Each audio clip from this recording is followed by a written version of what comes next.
Hey guys, it's Alicia. So today I wanted to make a video on some wedding planning tips that I have for you. If you're getting married this year or sometime in the near future and you need some tips, this video is for you.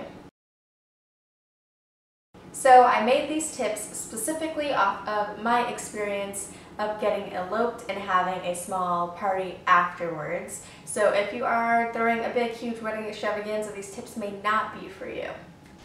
Okay, so tip number 1. Do not splurge on the dress. I know weddings are a really big deal for a lot of people, but if you're planning on eloping, I don't think it's such a smart decision to spend a whole bunch of money on the dress, because chances are if you're eloping, you are doing it to save money in the first place. So why go ahead and spend thousands of dollars on a dress? What I did, I initially found 2 dresses online, which might be a different tip, because don't buy your dresses from a random overseas website that the prices look too good to be true, because chances are they are way too good to be true. So initially I ordered 2 dresses online from like some Chinese bridal website or something. So when I did get the 2 dresses in, I wasn't really super surprised that they weren't good dresses to begin with, because they were both under $200 and they were coming from China.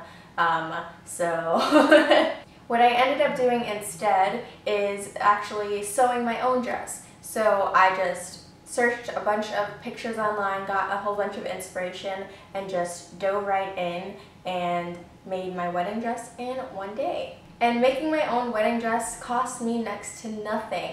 I spent about $20 on fabric and zippers and trims and findings and all that stuff. So my dress pretty much was $20. If you're not into sewing or anything like that, go to some thrift stores or go to estate sales or something like that. I would not recommend planning to buy your dress from a bridal boutique, because those prices are sky high.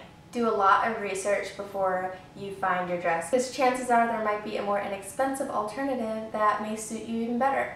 Tip number 2, if you do want to splurge on something, splurge on like heirloom pieces. So what we got for our wedding, we got a really nice cake topper that is something that can be reused over time, and the materials won't break down, so they won't start looking old and gross over time. So I actually put our cake topper in a shadow box. Let me go grab that. So what we did was, well, what I did was put our cake topper in a shadow box along with all of the cards that we received from our friends and family at our wedding dinner, and some of the flowers that were a part of our cake. So I spent about $100 on this cake topper, and I think that was the most expensive thing that I purchased for our wedding, because it's something that we can keep on display at our home. It's a talking piece for when people come over. We can share with them what this is and what this was, what it means to us. So I do recommend splurging on something like this that you will be able to keep forever and ever, and it will always be on display. Like tip number 1, like I said, don't splurge on the dress. So chances are you're never going to wear that dress again, but something like this, like a cake topper, you're going to be able to see that all the time if you put it on display in your house. Another heirloom piece that we got were the flower crown and boutonniere that we wore when we got married. So I wore the flower crown. I'm pretty sure you guys saw that if you watched my wedding vlog videos. I wore the flower crown and he wore the boutonniere, and we also have that in a shadow box that is surrounded by more flowers that were on our cake. It's time for tip number 3. Don't go too crazy on your wedding reception. So I know that for weddings, the reception is the grandest part of it all. That's where people spend the most money, and that is where people break the bank. They could be using all that money that they're spending on their reception to save for a home, or get a new car, or go on your honeymoon. So in total, I think we spent less than $3,000 on our wedding dinner. So that included the room rental, all of the food, the cake, and drinks and everything like that.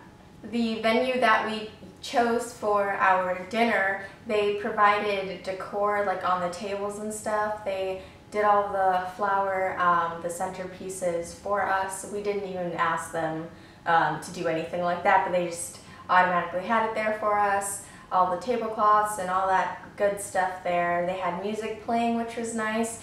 We were able to change the music if we wanted to, but we just let them play like nice classical soft tunes so that the music wasn't too distracting when everyone was having conversation and stuff. They also did the menus and all that stuff as well.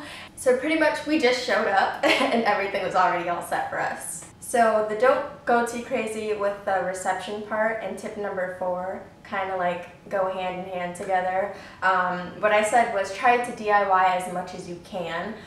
So with us, we didn't actually end up having to DIY anything since, like I said, the venue was able to provide pretty much everything for us. So if you are going to do like different centerpieces and stuff, I recommend doing that yourself. So you will actually have your centerpieces looking exactly how you want them, and they will be way cheaper than they would be if you got them from the venue. Tip number 5, keep it small. This is one of the major tips. It's major key, guys. It's major key.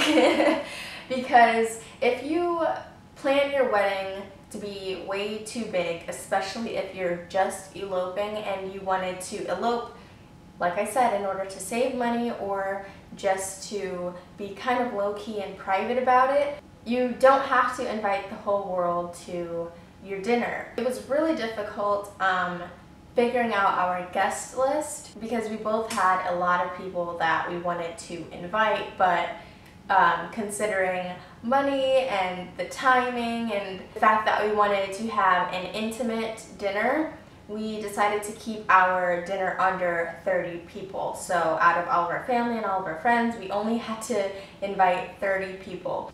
So what we did was invited our parents and our siblings and a few of our really close friends to our wedding dinner. Tip number 6, find out if a courthouse wedding is the right thing for you to do. So that is what we did. We ended up going to the courthouse. You guys probably saw that if you watched my wedding video.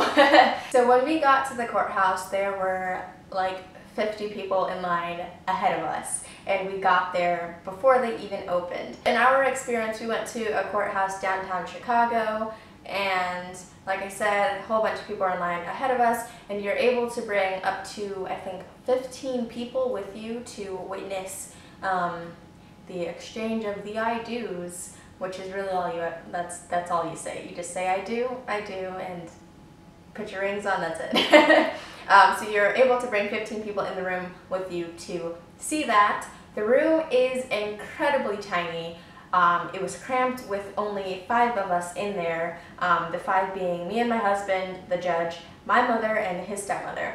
It was cramped, and it was just 5 of us in there. But if you wanted to, you could bring a bunch of other people there to watch that. The ceremony lasted all of 2 minutes, and we were right on out of there, and we were married that quickly. So if you are planning on getting eloped, you don't need a witness, which is cool, I guess.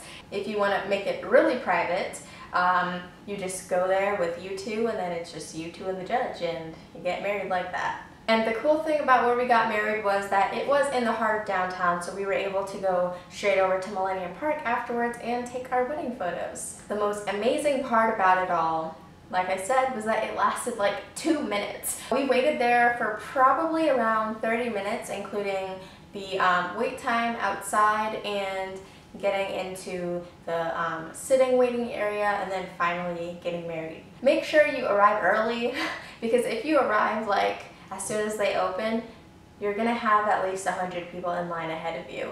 So if you arrive super early, you're probably gonna be one of the first 50 people to get married that day, and you're gonna be in and out of there in less than an hour, which is awesome.